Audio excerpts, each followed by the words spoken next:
Snow fell in gentle flurries outside the Sullivan family home, Chicago neighborhood in pristine white. Inside, the house buzzed with the controlled dinner preparations.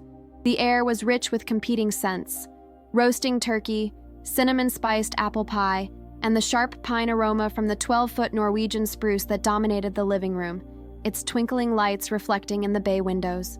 It was the first Christmas without Margaret Sullivan, the family matriarch who had passed away 3 months earlier at the age of 82. Her absence felt like a physical thing, a negative space around which the family awkwardly navigated, their holiday traditions suddenly unmoored without her guiding presence. Michael Sullivan, Margaret's eldest son and executor of her estate, moved through the house with forced cheer, orchestrating the holiday gathering with meticulous attention to detail. His wife, Catherine, arranged crystal glasses on the dining table, Margaret's prized Waterford set, only used on Christmas and Easter Sunday. Their teenage children, Emma and Jack, half-heartedly hung stockings above the fireplace, their movements mechanical rather than joyful.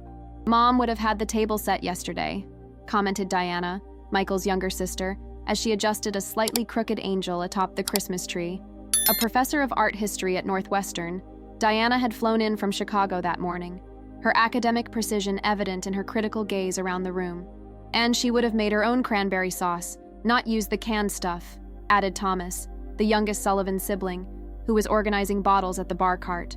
His wife, Rebecca, shot him a warning glance. They had agreed to avoid comparisons to Margaret's legendary Christmas preparations. Robert Sullivan, family patriarch and Margaret's husband of 58 years, sat quietly in his leather armchair, watching his children and grandchildren with detached interest. At 84, his grief was a private thing, contained behind the stoic exterior he had maintained throughout his career as a federal judge. "Dinner's ready in 15 minutes, Catherine announced, breaking a growing tension in the room. "Perhaps we should turn on some Christmas music?"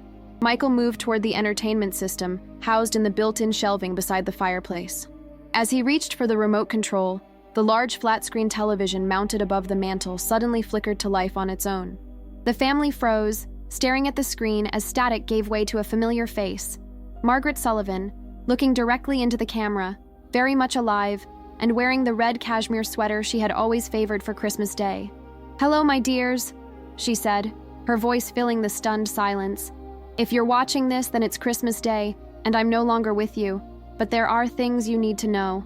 The Sullivan family stood transfixed as Margaret's image filled the screen. She appeared exactly as they remembered her from the previous Christmas.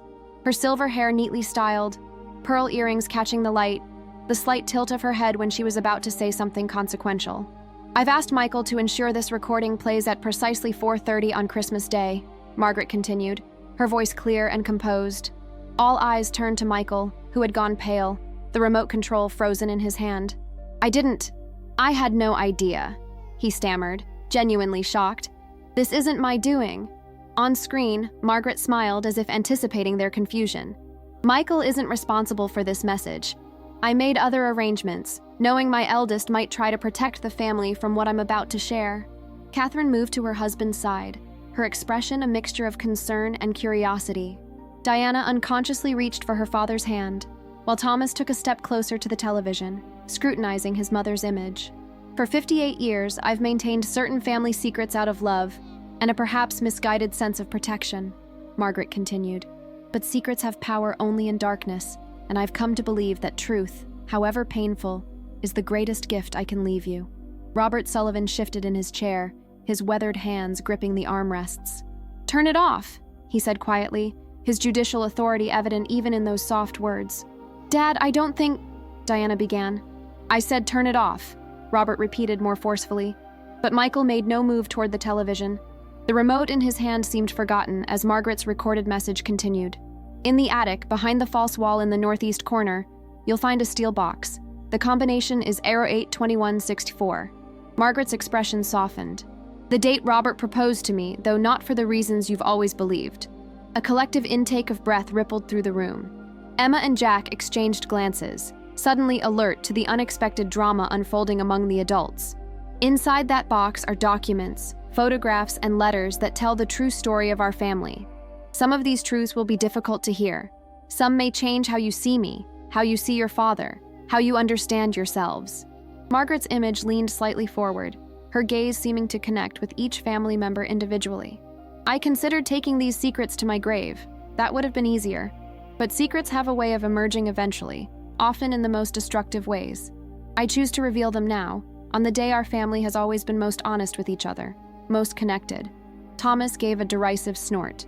Honest? Connected? Is that how she saw our Christmas charades? Hush, Rebecca whispered, her eyes fixed on Margaret's face. Before you retrieve the box, Margaret continued, I want you to finish Christmas dinner. Share a meal as you always have, perhaps the last one with the comfortable illusions that have defined us. I'll wait. Her smile turned wistful. After all, I have nothing but time now. The recording paused, Margaret's face frozen on screen, her expression one of patient expectation. Robert pushed himself up from his chair with surprising vigor.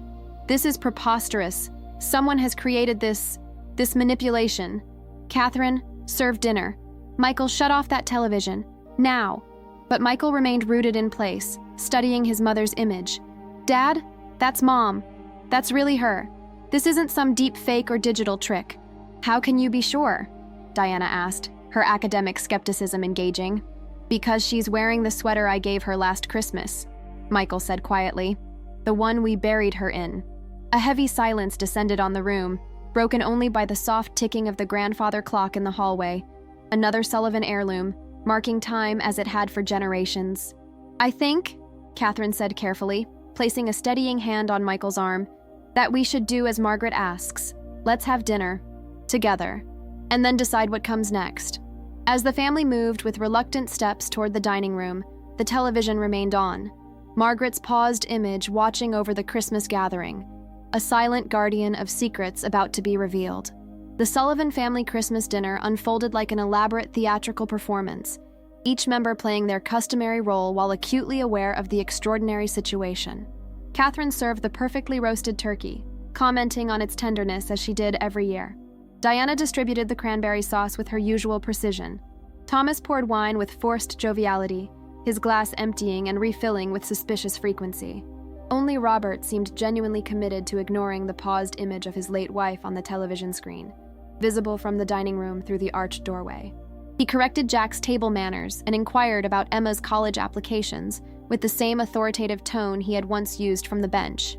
Stanford is expecting my application after the holidays, Emma replied, her eyes drifting repeatedly to her grandmother's frozen smile. I'm applying for early decision to their pre-law program. Excellent, Robert nodded approvingly, following in the family tradition. Is it, though? Diana asked, setting down her fork with deliberate care. Following tradition or following expectations? Michael shot his sister a warning glance. Let's not start this now. Start what? Diana challenged. Questioning the Sullivan path? The one that leads inevitably to law school, then clerkships, then Diana. Robert's voice cut through the tension. Not appropriate dinner conversation. According to whom? Thomas interjected, the wine loosening his usual restraint. Mom's sitting in there promising family secrets, and we're supposed to discuss the weather? Your mother, Robert said carefully, is not sitting in there. That is a recording. Margaret is gone, but her message isn't, Catherine observed quietly. And I think we're all wondering what's in that box. A silent acknowledgement passed around the table. The traditional Christmas dinner had become merely an obstacle to overcome before addressing the mystery Margaret had presented. I say we just go look now, Jack suggested, adolescent impatience breaking through the adult tension. Grandma wouldn't mind if we skipped to the interesting part. She specifically asked us to finish dinner first, Michael reminded him. Why? Thomas pressed. Why go through this charade if she's about to blow up the family with whatever's in that box? Diana studied her younger brother thoughtfully, perhaps because she knew this might be the last time we gather like this. Once we know what she wants to tell us, she left the sentence unfinished, but everyone understood the implication. Whatever Margaret had hidden away for decades had the potential to fundamentally alter their family dynamics. This is ridiculous, Robert declared, placing his napkin beside his barely touched plate. I won't participate in this posthumous drama. Margaret always had a flair for the theatrical, but this exceeds all reasonable. Did she? Catherine interrupted, surprising everyone, including herself. Have a flair for the theatrical? Because the Margaret I knew was practical, straightforward, not someone who would orchestrate something like this without profound reason. The observation landed heavily on the table. Catherine, who had joined the family through marriage rather than blood, had identified something the Sullivan children had overlooked in their shock. This elaborate revelation was utterly out of character for the mother they thought they knew. "Catherine's right," Michael acknowledged. "Mom was many things, but never melodramatic." Robert's expression remained impassive, though a muscle twitched along his jawline, a tell his children recognized from childhood confrontations. "You all believe you knew Margaret, perhaps better than I did after 58 years of marriage." The bitterness in his tone created another uncomfortable silence. Emma, observing the adults with growing fascination, suddenly pointed toward the living room. "Grandma's moving again." All heads turned to see that the television had indeed reactivated. Margaret's image was no longer frozen, but animated once more, her eyes seemingly taking in the dining room scene. "I see dinner's finished, or at least the appetite for it has," she observed with the knowing smile that had guided the Sullivan family through countless crises. "Now it's time for truths to be served instead. Michael, would you please go to the attic?" The family exchanged glances, a mixture of dread and curiosity uniting them as they collectively stood to follow Michael toward the stairs, leaving behind the half-eaten Christmas dinner, and perhaps the family they had always believed themselves to be. The Sullivan family attic was a carefully organized archive of their collective history, unlike the chaotic storage spaces of most homes. Margaret had maintained meticulous order here as everywhere else, with labeled plastic bins containing holiday decorations, children's artwork, and academic achievements stretching back generations. Michael led the procession up the narrow stairs, flashlight in hand, though the attic was well lit with recessed fixtures Margaret had insisted on during their last home renovation. Diana followed closely, then Thomas and Rebecca. Catherine stayed with Emma and Jack in the middle, while Robert brought up the rear, his reluctance evident in his measured steps. "Northeast corner," Michael murmured, orienting himself. "Behind the false wall." "What false wall?" Thomas asked. "I've been up here 1,000 times and never noticed any false wall." "That would be the point of a false wall," Diana remarked dryly. Michael moved toward the corner where ancient steamer trunks contained family heirlooms too valuable to discard, but too outdated for display. He shifted them aside with practiced efficiency, revealing a section of wall that appeared identical to the rest of the finished attic space. "I don't see anything unusual," Thomas observed, peering over his brother's shoulder. Michael ran his hands along the wooden paneling, stopping at a nearly invisible seam. "Mom showed me this years ago, said it was for important papers." He pressed a specific spot and a small section of wall clicked, revealing itself to be a disguised door about 2 feet square. Behind it was a shallow recess, containing exactly what Margaret had described, a steel box, roughly the size of a large book. "This feels like a scene from a mystery novel," Emma whispered to her brother, who nodded, eyes wide with adolescent excitement.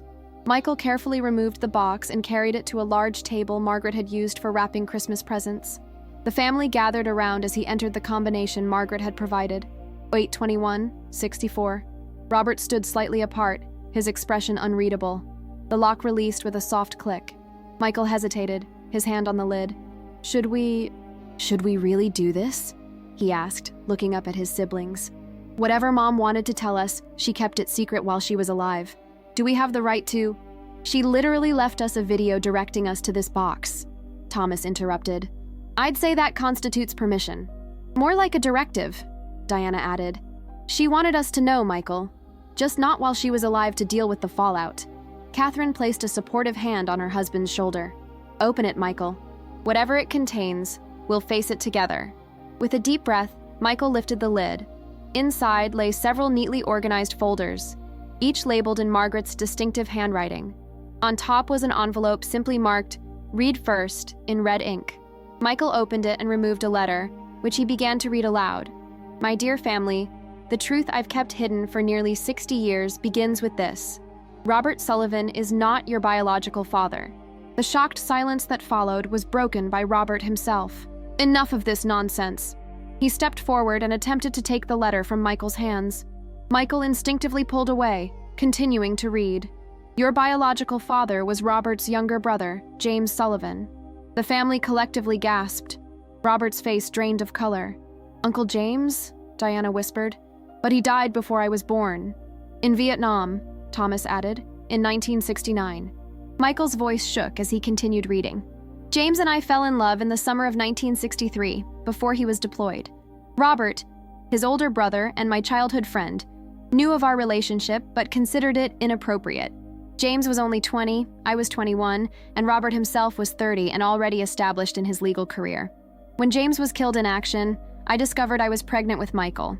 Robert, out of loyalty to his brother and concern for my reputation, offered marriage.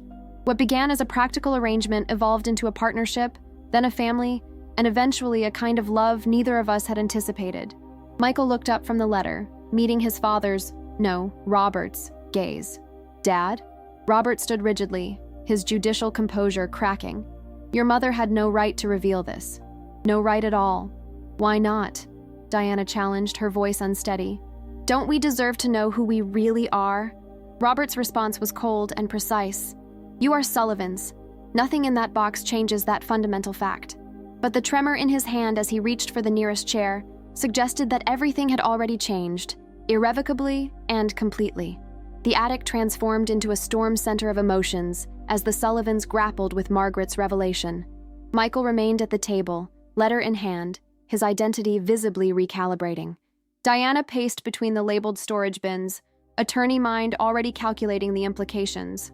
Thomas slumped against a stack of Christmas decoration boxes, taking frequent pulls from a flask he'd produced from his pocket. Robert alone maintained his composure, seated now in an old rocking chair that had once occupied the nursery, his expression locked in judicial neutrality. "There's more to the letter," Michael finally said, his voice steadier than expected. He continued reading. "I know this truth will be painful, especially for Robert, who has been father in every way that matters to all three of you. His sacrifice and commitment deserve your respect and understanding. The decision to marry was his, made from genuine concern for my welfare and his brother's unborn child. What began as duty became devotion, though shadowed always by the circumstances of our union." Catherine moved to stand behind her husband, hands resting supportively on his shoulders. Emma and Jack remained near the attic stairs, wide-eyed witnesses to their family's unraveling. "So we're not even Sullivans," Thomas said bitterly, taking another drink. "Our entire identity is a fabrication." "You are Sullivans," Robert stated firmly. "James was a Sullivan, my brother. The family name is rightfully yours." "But everything else?"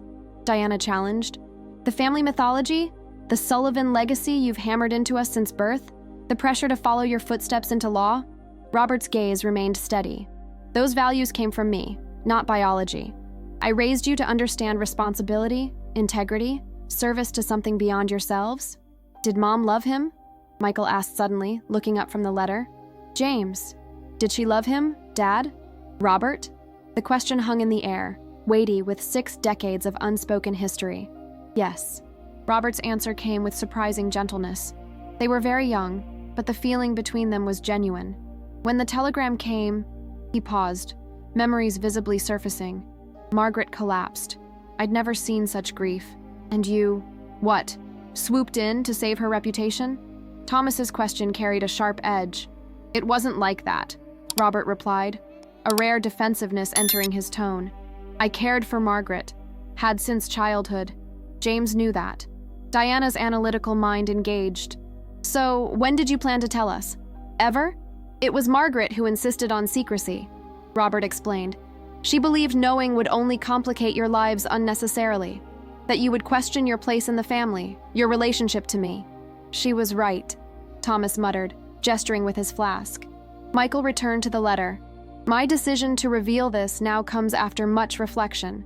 Secrets, even well-intentioned ones, cast long shadows. I've watched each of you struggle in different ways with the weight of the Sullivan legacy.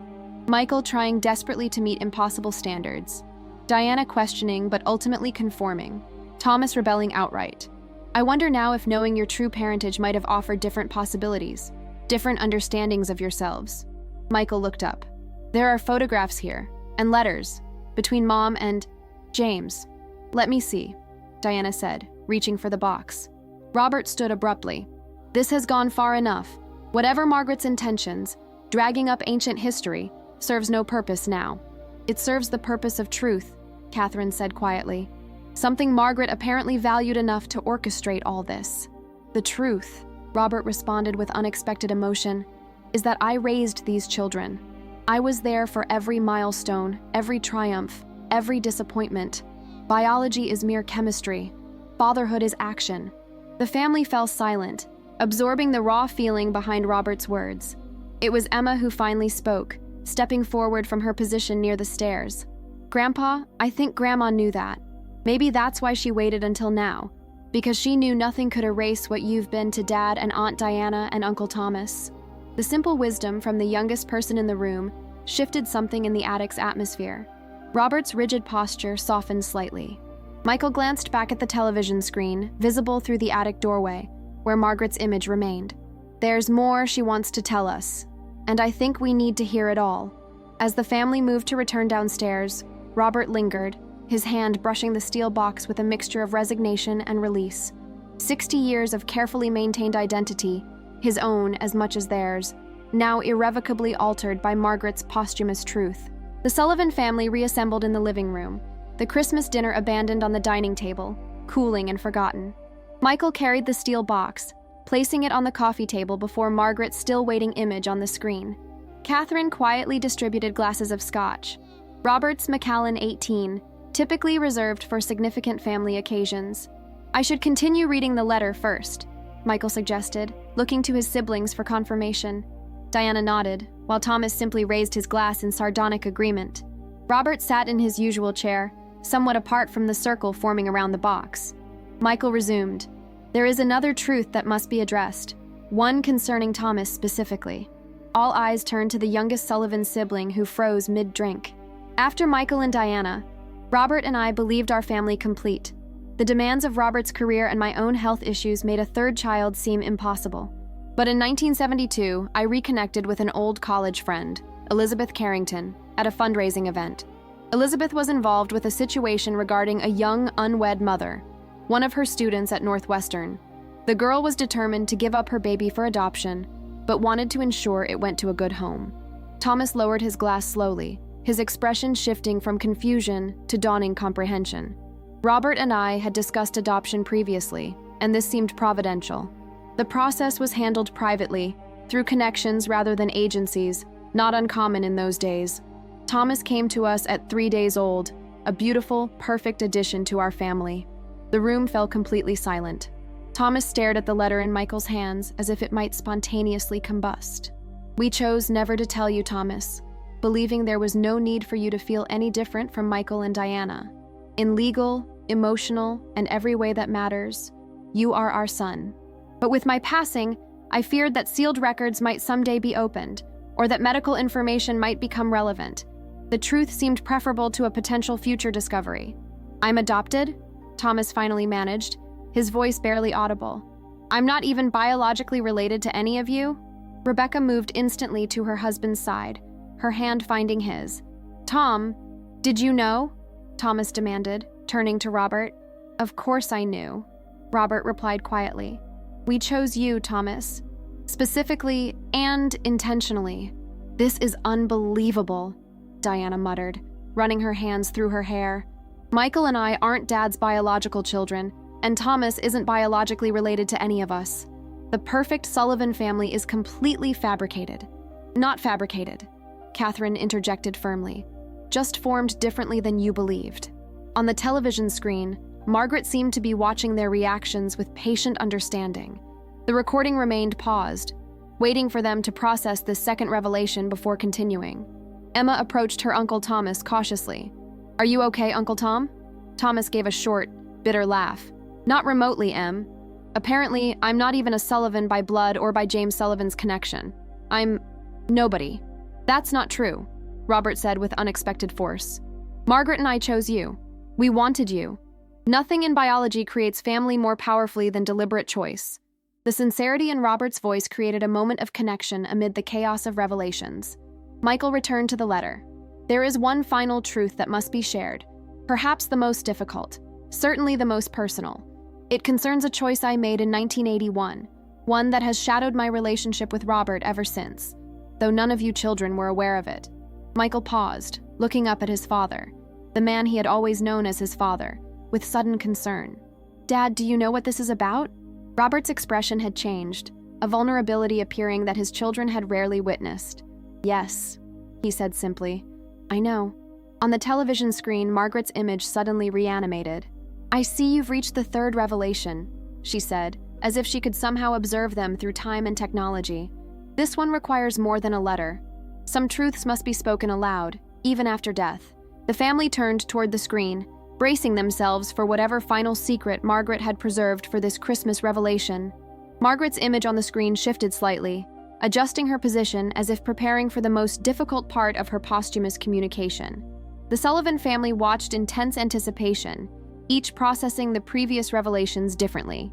"In 1981, Margaret began, "I was diagnosed with early-stage ovarian cancer.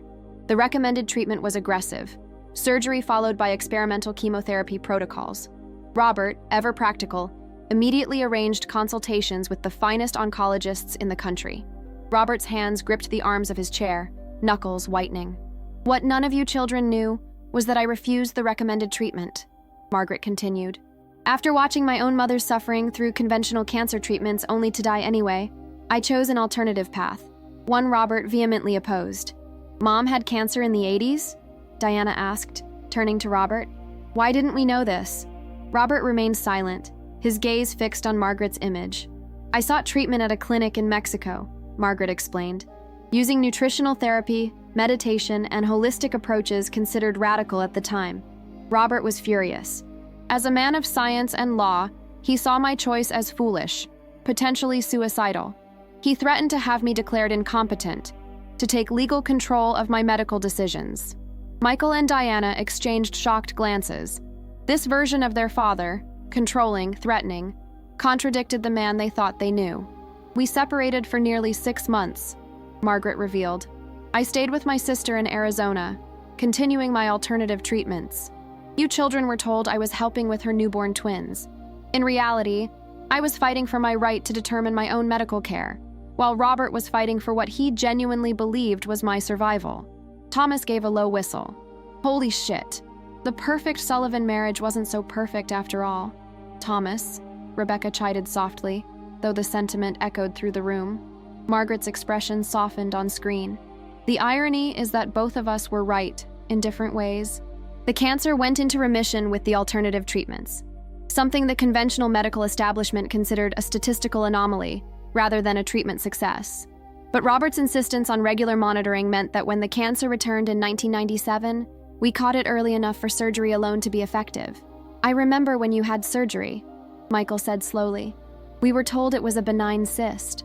"Another family fiction," Diana observed, not unkindly. "Robert and I eventually reconciled," Margaret continued, "but something fundamental had changed between us. He never fully trusted my judgment again, and I never fully forgave his attempt to control my most personal decisions. We rebuilt our marriage on a different foundation, one of compromise and separate domains rather than complete partnership. The revelation of this long-standing marital fracture seemed to affect the adult children even more deeply than the biological revelations. The image of their parents' perfect union had been central to the Sullivan family mythology. Yet despite this breach, Margaret said, we maintained a genuine commitment to each other and to our family. Different kinds of love exist, and ours evolved into something built on respect, shared history, and chosen loyalty, if not the romantic ideal we presented to the world." Robert finally spoke, his voice rough with emotion.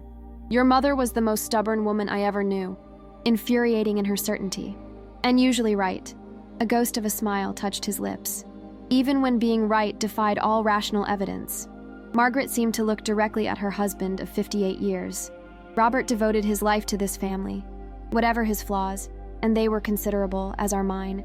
He chose all of you, repeatedly and consistently. Biology, adoption, marriage of convenience that evolved into something real, these are just different paths to the same destination. Family." Michael noticed his father's eyes glistening with unshed tears, perhaps the first he'd seen since his earliest childhood memories.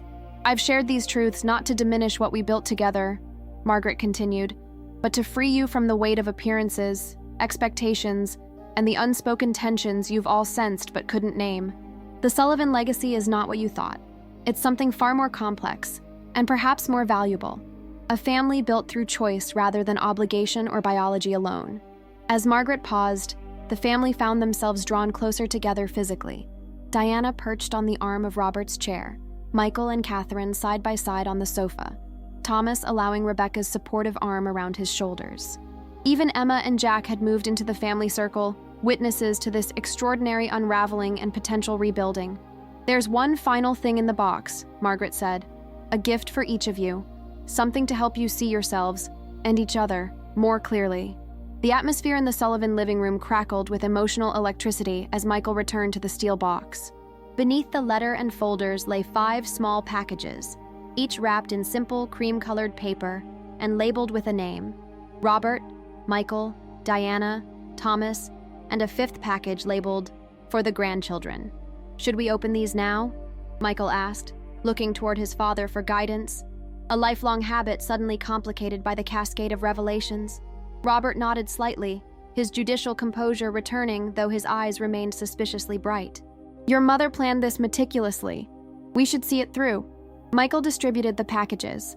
Each felt lightweight, similar in size, roughly the dimensions of a small book or photograph frame. "Together?"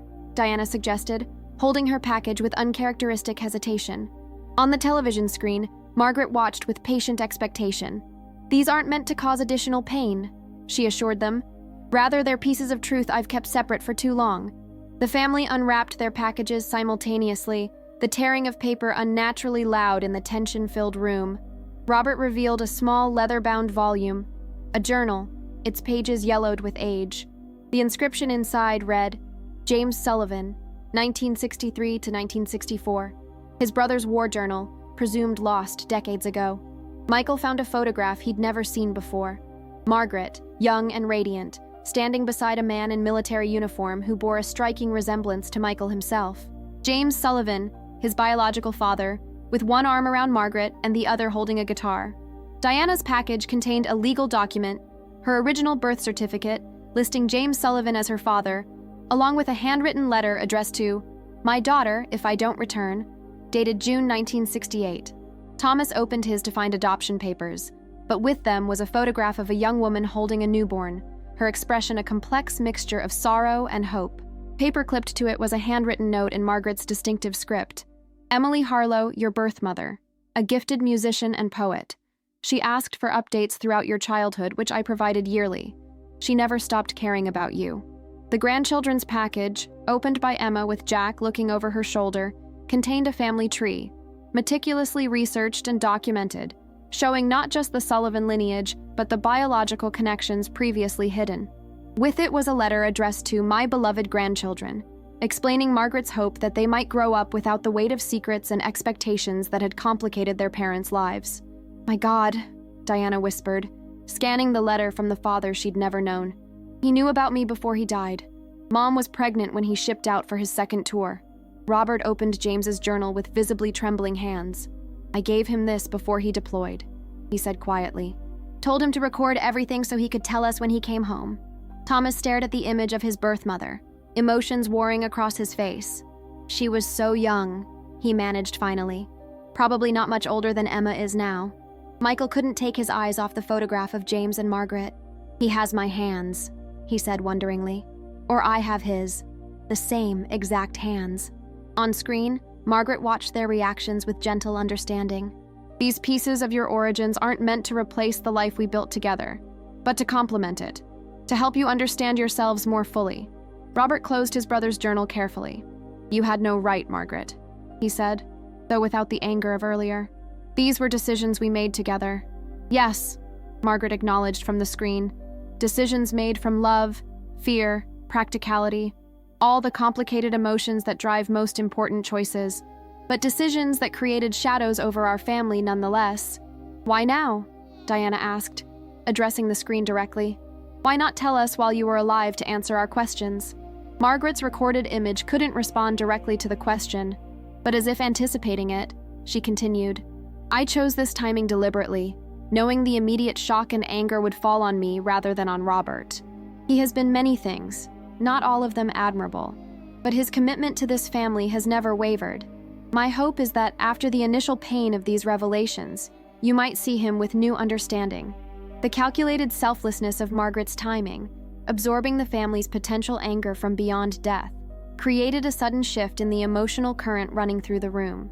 Even Thomas, the most openly rebellious against his father's authority, looked at Robert with new consideration.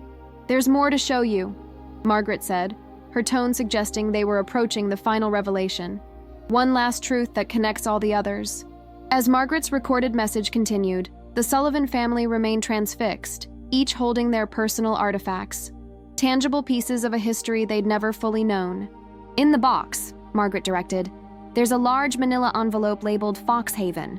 Michael, would you retrieve it?" Michael found the envelope beneath the remaining papers. The word Foxhaven meant nothing to him, but as he removed it from the box, he noticed his father's posture stiffen. "Inside you'll find property deeds, financial records, and photographs of a lake house in northern Michigan," Margaret explained. "A property purchased by James Sullivan in early 1963, before his deployment." Robert stood abruptly. "This is unnecessary, Margaret." The tension in his voice captured everyone's attention. Diana, legal mind engaged, took the envelope from Michael and examined its contents. "These are transfer documents," she observed, leafing through the papers. "James originally owned this property but signed it over to both of you, Mom and Dad, jointly. Your brother wanted to ensure Margaret would have it if anything happened to him," Robert explained reluctantly. "It was meant to be their home after his return."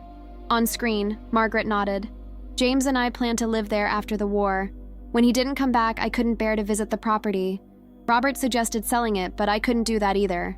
So it became our secret, a property owned by the Sullivan family but never used, never mentioned." Thomas leaned forward. "Are you saying we've owned a lake house our entire lives and never knew about it?" "Not just any lake house," Margaret corrected gently.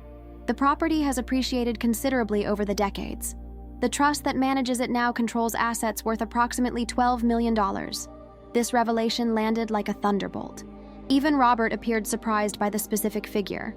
"The Foxhaven Trust was James's creation," Margaret continued, "originally intended to provide for me and any children we might have. Robert has managed it meticulously all these years, keeping it separate from family finances out of respect for his brother's wishes." Diana examined the financial statements with professional scrutiny. "These returns are impressive. The trust has been expertly managed." Robert accepted this assessment with a small nod. "It was my responsibility to James." "But why keep this hidden from us?" Michael asked. $12 million in family assets seems like something we should have known about. Margaret's expression softened on screen. "Because of the terms James established before his deployment, the Foxhaven property and trust were designated specifically for his children and their education. If Robert and I had children of our own, they would not have equal claim to these assets." The implication crystallized slowly.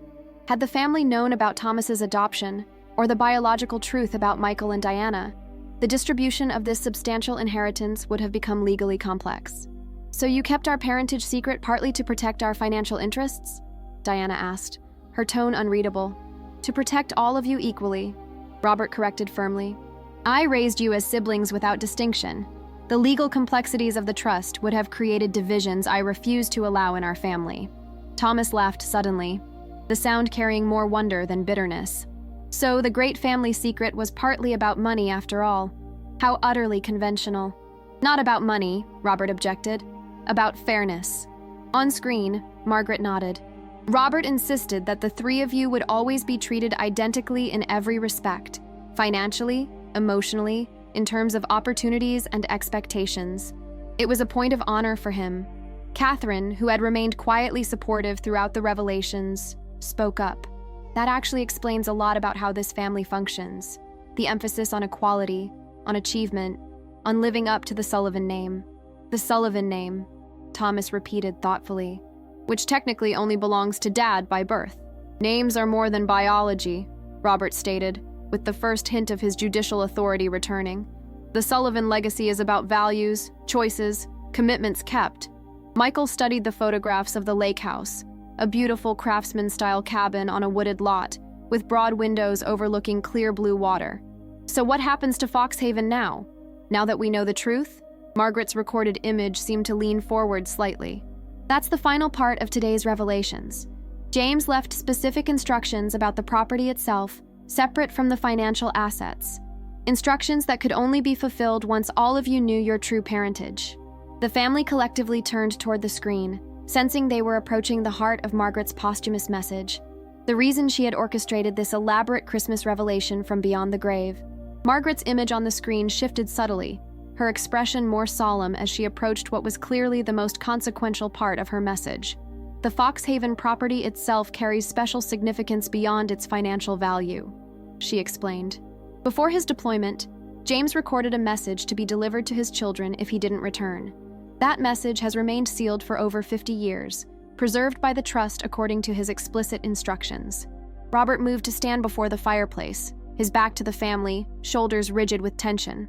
Robert has honored his brother's wishes all these years, Margaret continued, though I know it has been difficult for him.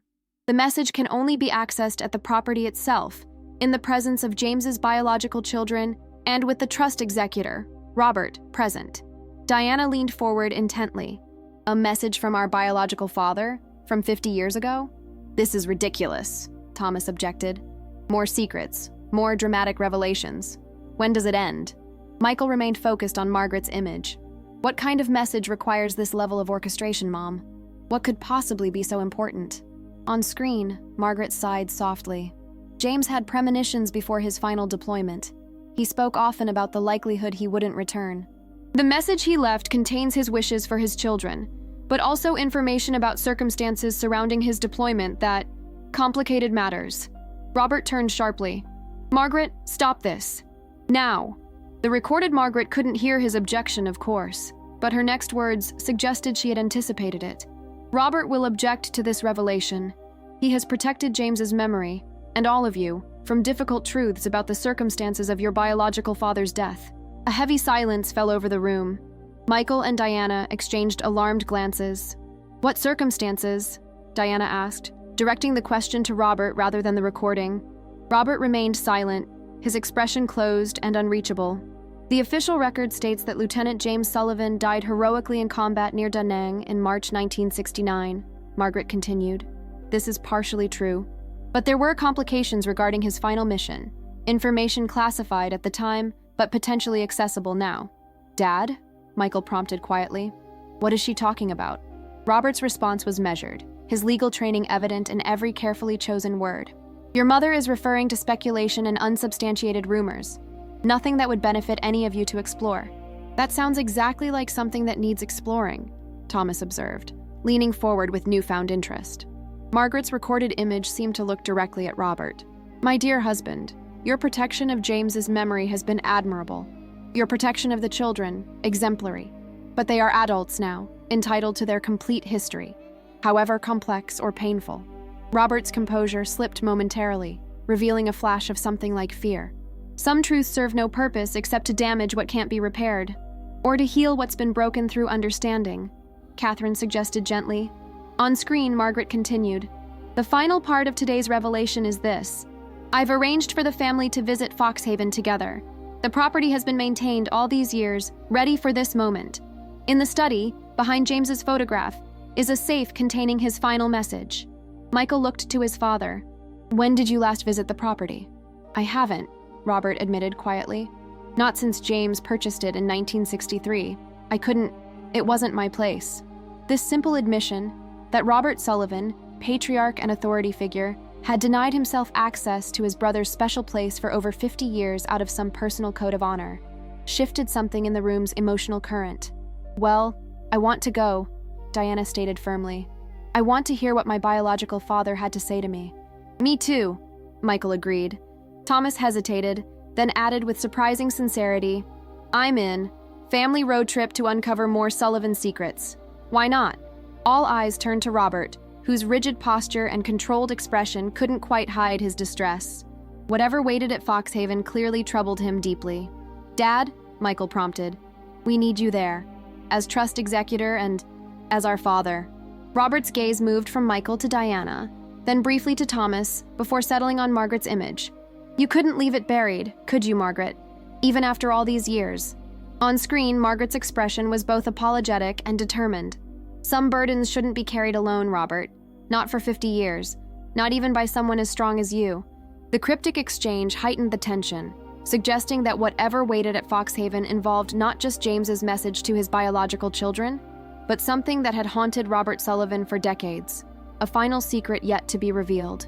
2 days after Christmas, a caravan of vehicles wound along the snow-covered roads of northern Michigan. Robert led in his Lincoln, followed by Michael and Catherine with their children, and Diana and Thomas bringing up the rear. The impromptu family expedition to Foxhaven had come together with surprising speed, urgent purpose overriding the usual Sullivan planning precision. The property revealed itself gradually, a private road through dense pine forest opening suddenly to a view of a frozen lake, silver white under the winter sun.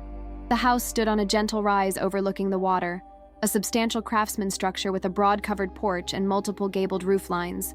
Smoke rose from the chimney, evidence that Margaret's arrangements extended to having the property prepared for their arrival. As the family vehicles parked in the circular drive, a caretaker emerged, an older man who introduced himself as Frank Dempsey. "Mrs. Sullivan called me in October," he explained, helping with their bags. "Said the family would be coming after Christmas for the first time. Been taking care of this place for 30 years myself, and my father before me." The interior of the lake house felt suspended in time, beautifully maintained but decorated in a style from the early 1960s. Original artwork hung on pine-paneled walls, and built-in bookshelves contained volumes untouched for decades.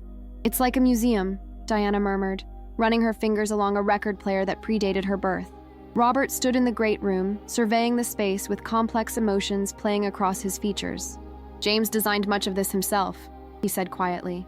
"He had an artistic sensibility I never possessed." The caretaker brought in firewood, starting a blaze in the massive stone fireplace that dominated one wall. "Studies through there," he mentioned, pointing to double doors of rich mahogany. "Mrs. Sullivan said you'd want to see it first thing." Michael approached the doors with Diana close behind. Thomas hung back slightly, his position as non-biological family member creating a momentary hesitation until Catherine gently nudged him forward. "You're part of this too," she said firmly. The study was smaller than the great room, but no less impressive. Floor-to-ceiling bookshelves, a substantial desk positioned to view both the lake and the forest, and walls covered with maps and framed photographs. One image dominated, a large portrait of James Sullivan in his military uniform, his resemblance to Michael unmistakable. Robert entered last, his reluctance palpable. "Behind the photograph," he said, indicating James's portrait. "That's where the safe should be." Michael carefully removed the heavy frame from the wall, revealing a small wall safe with a combination lock. "Do we know the combination?" Robert stepped forward. "James's birthday, 04/17/43. The lock clicked open on the first attempt. Inside lay a single item, a reel-to-reel audio tape in a protective case, labeled simply, "For my children," in handwriting eerily similar to Michael's own. "There's a player," Robert said, indicating an old Ampex tape machine on a shelf nearby. James was meticulous about technology. The machine has been maintained with the house. As Michael set up the tape, the family positioned themselves around the study. Robert stood apart, near the window overlooking the frozen lake, his back partially turned as if preparing himself for something painful. The tape began with the distinctive hiss of analog recording. Then a young man's voice filled the room, warm, slightly deeper than expected, with an easy confidence. "Hello there. If you're listening to this, then I didn't make it back from Vietnam, and you're my children grown up without ever knowing me. That's a strange thing to contemplate from where I'm sitting, young, healthy, shipping out next week for my second tour." Michael and Diana exchanged emotional glances, hearing their biological father's voice for the first time. Even Thomas appeared moved by the immediacy of the recording. "First, I want you to know I loved your mother deeply. Margaret Sullivan is the finest person I've ever known, and whatever arrangement she and my brother worked out after my death, I'm grateful to both of them for ensuring you had a family and the Sullivan name." Robert's posture stiffened at these words, his knuckles whitening where he gripped the window frame. "But there's something else you need to know. Something about my deployment and the circumstances that led to it. Something that's been classified, but that you deserve to understand about your father." The recorded voice paused briefly, the sound of a match striking coming through the speaker, followed by the soft exhale of a cigarette smoker. "I didn't volunteer for this second tour. I was forced back to Vietnam because I discovered something I wasn't supposed to know. Something involving my brother Robert and his work with the Justice Department." All eyes turned to Robert, who remained facing the window, his reflection in the glass revealing a face composed in grim acceptance.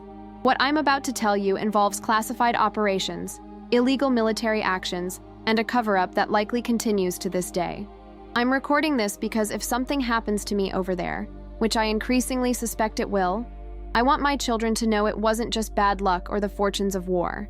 The family collectively held their breath as James Sullivan's voice from half a century ago prepared to reveal the final secret, the one that had haunted Robert for 50 years, and that Margaret had determined they must finally confront together. James Sullivan's voice emerged from the tape with startling clarity, the analog recording preserving not just his words but the emotional weight behind them. In late 1968, while home between tours, I accidentally discovered documents in Robert's home office. As a Justice Department special counsel, my brother was involved in reviewing classified military operations for potential legal exposure. What I found was evidence of deliberate targeting of civilian villages near Da Nang, operations designated as strategic hamlets, but functionally massacre sites. A heavy silence filled the study. Robert remained at the window, his reflection revealing a face carved from stone. I confronted Robert immediately. He claimed the operations were necessary intelligence gathering, that suspected Viet Cong had infiltrated these communities. We argued bitterly, the only serious fight we'd ever had. I threatened to take what I'd found to the press. Michael glanced at his father, the man who had raised him, seeing him suddenly through new eyes. 3 days later, I received orders returning me to active duty, specifically to a unit operating near Da Nang. My previous assignment had been elsewhere entirely. The timing wasn't coincidental. Diana's attorney mind engaged immediately. He's suggesting Dad used his Justice Department position to have him redeployed to a dangerous area. That's exactly what I'm suggesting, James's recorded voice confirmed, as if anticipating her interpretation. Robert would never admit it, of course. He's always operated within systems, believing in their ultimate justice despite individual failures. He likely told himself he was protecting national security, preventing me from recklessly endangering ongoing operations. Thomas moved closer to the tape player, utterly engrossed. Holy shit. I don't blame my brother entirely, James continued. Robert has always believed in authority, in necessary sacrifices for greater good. I was always the opposite, questioning everything, following my conscience rather than orders. Our fundamental difference. On the tape, James could be heard taking another drag from his cigarette. What I want my children to understand is this. If I died in Vietnam, it wasn't just tragic chance. It was the direct result of moral choices.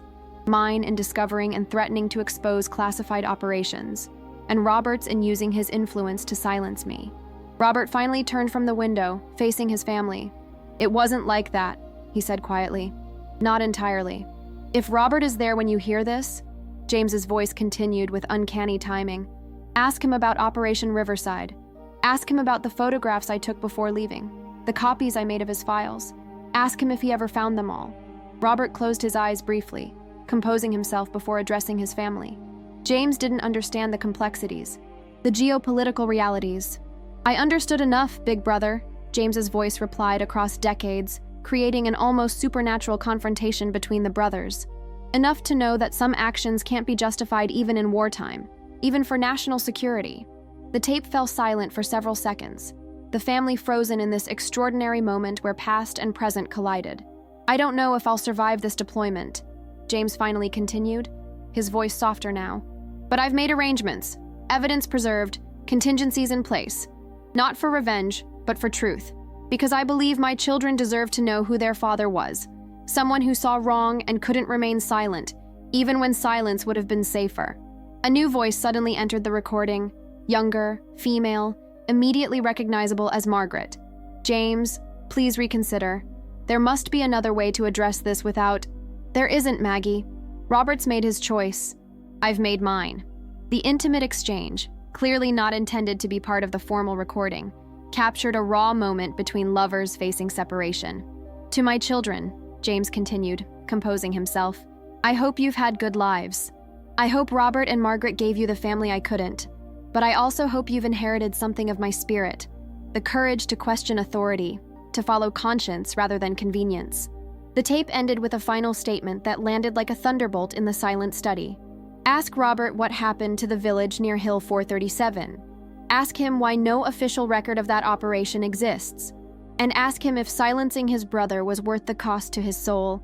The recording clicked off, leaving only the crackling of the fire and the weight of 50 years of buried truth. As evening fell over Foxhaven, snow began drifting down outside the large windows, adding another layer of hushed isolation to the already profound silence that had settled over the Sullivan family. They had moved from the study to the great room, where the fire had been built up to combat both the physical chill and the emotional coldness that had descended after James's recording. Robert sat alone in a leather armchair, separated slightly from the family grouping on the sofas. He looked older than he had at Christmas dinner just days before, as if James's revelations had added years rather than merely hours to his age. "I need to explain," he finally said, his judicial voice subdued but steady. "Not to justify, but to provide context you deserve to have." Michael nodded encouragingly. "We're listening, Dad." The simple acknowledgement that Robert remained Dad despite the biological revelations and James's accusations seemed to strengthen the elderly man. Operation Riverside was classified at the highest levels. Evidence had emerged that certain villages were being used not just as Viet Cong havens, but as coordination centers for Soviet intelligence. The potential ramifications extended far beyond the local conflict. Diana's analytical mind engaged. So the civilian targeting James discovered was authorized at levels far above my position, Robert confirmed. My role was merely legal review of already approved operations. When James found those documents, he didn't understand the full context, the intelligence assessments, the strategic necessity. "Did you have him redeployed?" Thomas asked bluntly. "To silence him?" Robert's hands trembled slightly as he folded them in his lap. "I spoke to contacts at the Pentagon about the security breach. What happened afterward was not my direct doing, but..." He paused, the admission visibly difficult. "But I understood what would likely occur and did nothing to prevent it." "And Hill 437? Michael pressed gently. "The village James mentioned?" Robert's gaze moved to the window, where snow continued falling in the gathering darkness. The operation was carried out the week after James arrived in country. Official records were sanitized, standard procedure for certain classifications of engagement. 3 weeks later, James's unit was ambushed. He was among 14 casualties. "Did you ever wonder if it wasn't an ambush?" Diana asked quietly. "If it was something else?" "Every day for 50 years, Robert admitted, his composure finally cracking. "Every single day." The revelation of this half-century of private torment, Robert questioning whether his actions had directly led to his brother's death, transformed the room's emotional atmosphere. The family patriarch was suddenly revealed as a man haunted by choices made in youth, by consequences he had never fully escaped. Catherine moved to sit on the arm of Robert's chair, placing a gentle hand on his shoulder. "Is this why you raised the children as you did? With such emphasis on duty? On moral clarity?" Robert nodded almost imperceptibly.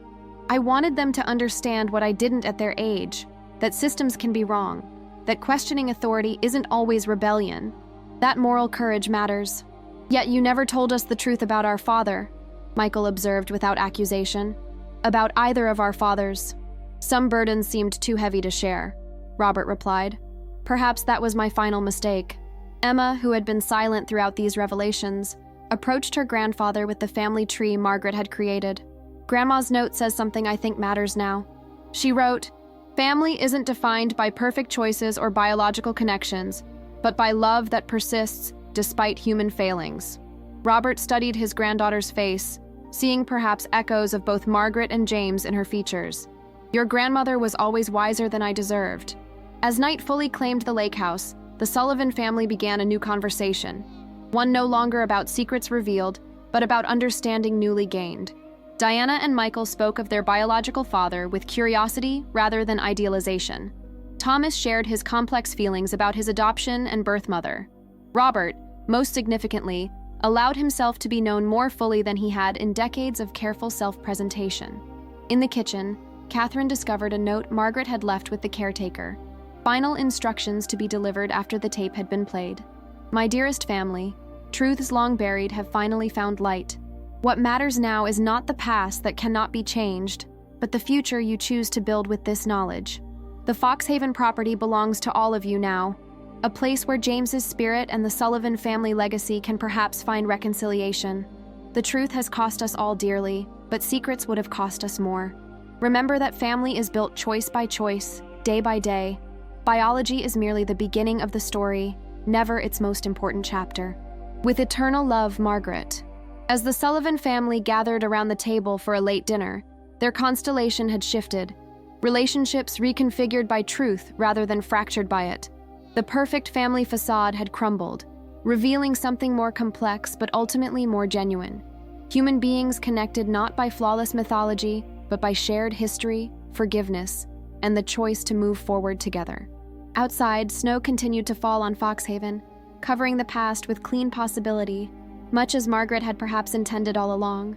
We gathered for Christmas dinner, then the TV lit up with Grandma's last message, reminds us that families are built on stories, some true, some carefully constructed, all powerful in shaping our understanding of ourselves and each other. As you reflect on this Sullivan family journey, consider the stories that define your own family. What truths might be hidden beneath comfortable narratives? What understanding might emerge if those secrets were compassionately revealed? Margaret Sullivan chose to share difficult truths from beyond the grave, believing that authentic connection, even when painful, creates possibilities for deeper healing than perpetuated illusions. Perhaps there's wisdom in her choice that extends beyond this story to our own lives. Family secrets, whether about parentage, past choices, or painful histories, gain power in their concealment. Their revelation, while initially disruptive, often creates space for more authentic relationships built on understanding rather than idealized images. Subscribe for more stories that explore the complex territories of family dynamics, hidden histories, and the transformative power of truth. Share your thoughts about how families navigate revelations that challenge their fundamental narratives. Remember that the most meaningful connections often emerge not from perfect stories, but from the compassionate understanding of our shared humanity, flaws, mistakes, and all. What family story might you see differently if viewed through a lens of complete truth?